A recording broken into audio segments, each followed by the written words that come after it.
Hi everybody, today I'm going to show you how I roast my asparagus. So I usually preheat my oven to 375 degrees. Some would do it for 400 and some would do it for 425, but I prefer 375 for over the years, and so far I just loved how my asparagus turns out. So then you start washing your asparagus one by one and make sure that there's no break from the top to the bottom of the asparagus, and that you will know that your asparagus is fresh. Make sure that it's firm and it's not bendable, and again check the asparagus one by one as you thoroughly wash them. And then you take just one asparagus and try to break it. Make sure that you leave the tender part and you make it as your guide. You can keep snapping and breaking until you go to the woodsy part of the asparagus, and then you can again line them up and cut them with one long knife, or you can break them one by one. It's up to you, but in my case I usually just line them up, cut them with one long knife so that it will look nice when I plate them. So now the one that I cut was a little bit shorter, so I adjusted the height of it. It's so easy to prepare asparagus. It's like my to-go-to vegetable. Each time, like, I feel eating a healthy meal. So now the bottom part of the asparagus is woodsy.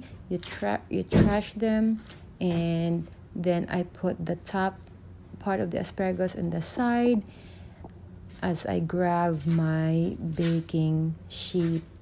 Usually I just prepare the baking sheet with the aluminum foil before I even preheat the oven, so that it will be automatic. Once I will hear that the oven is ready, then I will just put my asparagus in to save time. So now you make sure that when you put your asparagus in the baking sheet, they are all lined up flat, and there's a space in between asparagus so that it will not steam. Okay, so first ingredient is the garlic salt. Usually some people would love to do it with just salt and pepper. I love sesame oil as well, and then the extra virgin olive oil. I line them up and just put a dash of sesame oil. The smell is incredible. My uncle discovered the sesame oil, and from that day on, I just followed him. It just eliminates some of the odor from asparagus. Some people does not like the smell of the asparagus, but I love them. But the sesame oil will do the trick.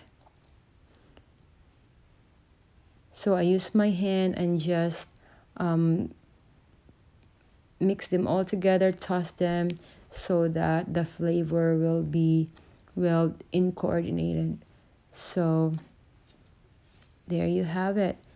Then that's my extra virgin olive oil, just a little bit, just a light amount of olive oil, so that it will again prevent it from steaming in the oven. So you want your asparagus to be dry to begin with, so that it will be crunchy and firm and tasty, versus mushy and wet and not as delicious as it's supposed to be.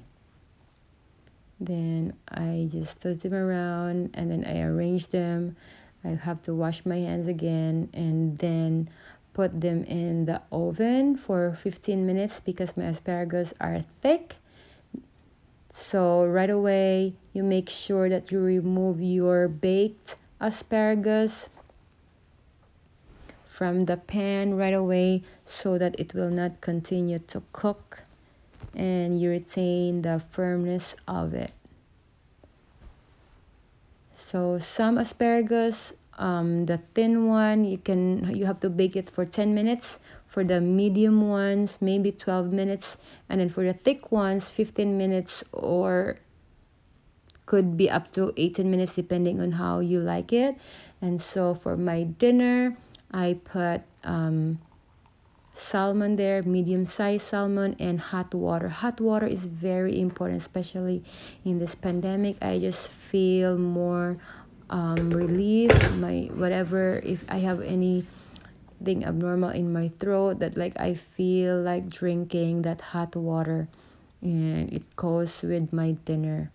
So now let's go to the most awaited part, which is to now eat the warm, crunchy, yummy asparagus. Thank you for watching. See you on the next one. Enjoy!